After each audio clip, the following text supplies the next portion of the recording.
Krepšinis grįžta namo. Sveiki, čia laida apie krepšinį. Sekmadienį baigėsi Europos krepšinio čempionatas Lietuvoje 2011. Čempionės vardą apgynė Ispanija, o šeimininkai turėjo tenkintis patekimu į top 5. Tačiau apie viską iš eilės. Pradėkime nuo ketvirtfinalio porų. Čempionai Ispanai žaidė su Slovėnija, kuri po pirmo kėlinuko turėjo net 7 taškų persvarą. Tačiau vėliau Ispanai išlygino žaidimą, o antroje rungtynių pusėje žaidimas vyko jau Ispanų naudai. Dėl antrojo bilieto į pusfinalį kova užvirė tarp lietuvių ir makedonų. Kuo viskas baigėsi, mes puikiai žinome. Turbūt nieko kaltinti nereikia. Ar klausti, kas būtų jeigu? Jeigu Šarūnas Jasikevičius nebūtų paslydęs, jeigu Darius Songaila nebūtų suklydęs perduodamas kamuolį. Be abejo, pralaimėjimas labai skaudus. Tačiau yra kaip yra. Trečiajame ketvirtfinalyje susitiko Prancūzija ir Graikija. Didžiąją rungtynių dalį Graikija laikė pranašumą prieš savo varžovus. Tačiau paskutinėjame ketvirtyje jie palūžo. Ir prancūzai savo darbu pelnė bilietą į pusfinalį. Dar vienoje dvikovoje susitiko Serbija ir Rusija. Beveik visų rungtynių metu kelių taškų persvarą ar daugiau turėjo rusai, tačiau serbai neleido jiems pabėgti per toli. Visgi rungtynių pabaigą geriau sužaidė serbai, tad pusfinalio poros buvo jau aiškios. Ispanija, Makedonija, Prancūzija, Rusija. Kaip žinia, po itin apmaudaus pralaimėjimo, rytoj pusę 4 reikėjo žaisti taip pat labai svarbias rungtynes dėl patekimo į Olimpiados atranką. Kaip teigia patys žaidėjai, atgauti psichologinę ir ypač fizinę būklę buvo labai sunku. Rungtynių ritmas buvo panašus kaip ir su Makedonija. Ženklesnės persvaros nei slovėnai, nei mes įgyti nesugebėjome. Olimpiada buvo pakibusi ant plauko, tačiau Manto Kalniečio tritaškis viską išgelbėjo.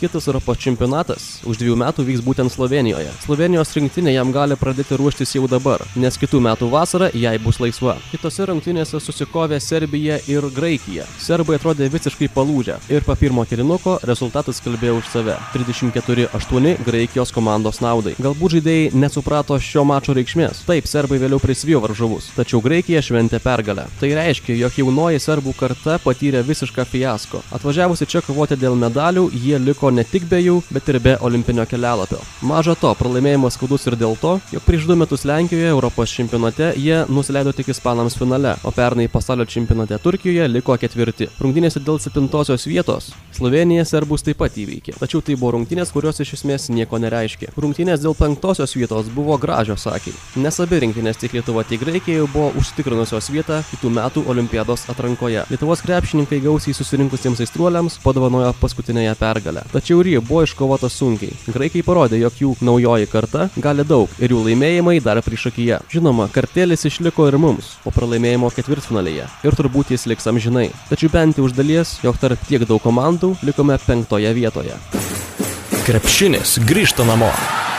Na štai, pagaliau priėjome prie finalinio ketvirto. Pirmajame pusfinalyje jėgas išmėgino Ispanija ir Makedonija. Lažybų bendrovės ispanų šansus vertino net 35 kartus geriau nei Makedonijos. Nors ši rinktinė jau daug kartų įrodė, jog jų nekiek neslėgė garsūs vardai. Ir tai buvo matyti pačiose rungtynėse. Po 2 kėlinukų Makedonija turėjo 1 taško persvarą. Tačiau trečiajame kėlinyje Ispanija išnaudojo savo atsarginių sauliuką ir žvaigždžių meistriškumą. Makedonai pralaimėjo, tačiau pralaimėjo tik 12 taškų skirtumu. Kitame pusfinalyje susitiko Prancūzija ir Rusija. Rusija iki tol buvo laimėjusi visas 9 žaistas rungtynes, tačiau čia jų pergalių serija ir nutrūko. Rungtynės buvo taip pat geros, tačiau tą dieną geriau pasirodė Prancūzija. Be abejo, Rusijos rinktinė buvo šiek tiek nusivylusi. Kova dėl 3 vietos pagal savo intrigą tikrai pranoko finalą. Makedonai ir vėl buvo per plauką nuo istorinio laimėjimo – bronzos medalių. Makedonai visus savo varžovus priversdavo įsivelti į jų klampų žaidimą ir rungtynių baigtis spręsdavosi pačioje jų pabaigoje. Nešimtis buvo ir ši kova. Tačiau antrą kartą su Rusija šią šalį lydėjo nesėkmė. Prancūzai pirmą kartą pateko į superfinalą ir bandė priešintis ispanams. Tačiau ispanai eilinį kartą įrodė, yra galbūt tiesiog aukštesnėme lygyje. Nežinia, kiek dar ši jų karta trauks. Tačiau šiandienai jie yra stipriausia. Turbūt reikėtų pripažinti, jog pirmųjų 6 komandų užsidėstymas puikiai atspindi šiandieninę situaciją. Lietuvos rinktiniai mes galėtume pritaikyti Ispanijos čempionų trenerio pasakymą, jog ši pergalė prasidėjo dar tada, kai pernai Turkijoje buvo pralaimėta atkrintamosiose varžybose serbams. Taip ir mes iš šio pralaimėjimo turime pasimokyti. Po mažojo finalo Rusijos rinktinės strategas Davidas Blatas retoriškai klausė, ar be ispanų yra dar komanda, kuri per 4 metus Europos čempionate laimėjo 2 medalių komplektus. Tačiau jis kai ką užmiršo.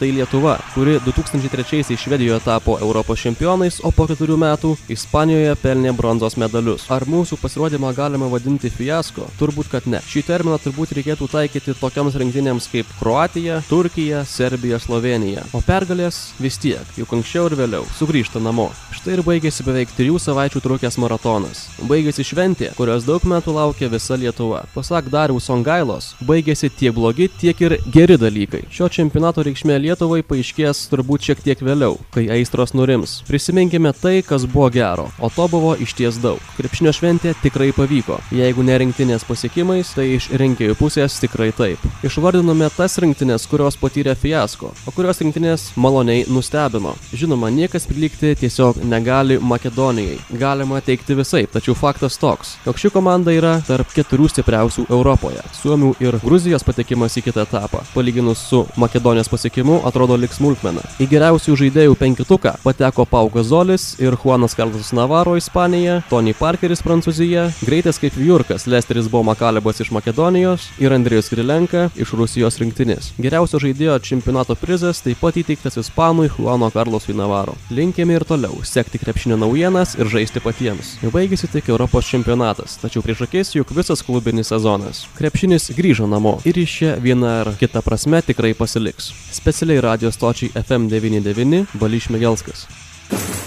Krepšinis grįžta namo.